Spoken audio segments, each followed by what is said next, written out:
Hi, welcome to another episode of the Sankofa Pan-African series.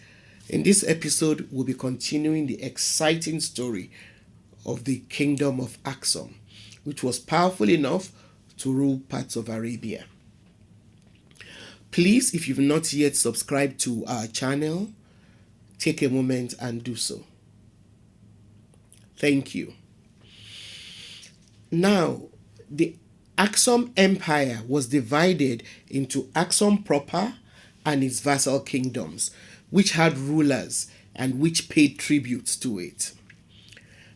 Aksumites called their king Negos, but these rulers were known as King of Kings in the vassal kingdoms in order to differentiate them from the local rulers. As is the case with Egypt, because of Aksum's greatness, attempts have been made to place its origin outside of Africa. However, Aksum did not originate from one of the Semitic Sabian kingdoms in the northern part of Arabia, as some Western historians claim. Historical research points to the fact that Aksum developed as a local power.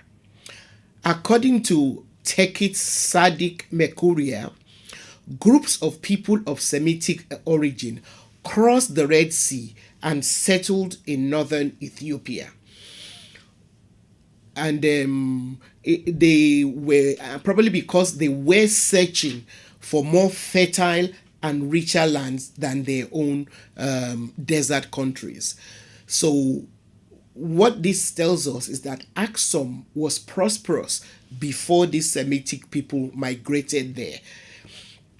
Now, this also explains the ethnic and cultural similarities between Aksumites and Southern Arabians.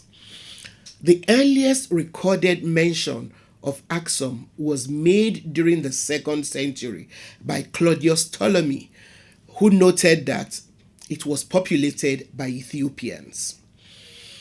I have noted in previous episodes that the word Ethiopia was generally used by historians, Greek historians, ancient historians, to describe people of dark skin.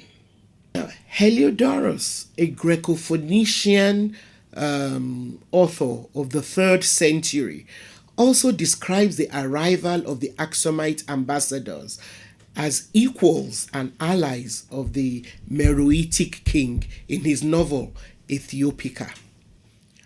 Now, by 270 AD, the fame of Aksum had reached Persia, where it was considered one of the 4 greatest empires in the world. At the height of its glory, between the 3rd and 6th century AD, Aksum was the largest market, serving the whole of northeastern Africa. The Byzantine Empire, was desirous to remain on good terms with Aksum in the face of the Persian threats that they were facing in the Red Sea. Aksumite merchants conducted trade as far as Alexandria in Egypt and across the Nile River. Aksum dominated the Red Sea coast until the end of the 9th century AD, exercising its influence from the shores of the Gulf of Aden to Zeila on the northeastern coastal areas of what is now known as Somalia and Djibouti. Between the 2nd and 3rd centuries AD, Aksum's growth as a trading empire gradually eroded the power of Meroe. Meroe at the time was the southern administrative center of the Nubian kingdom of Kush.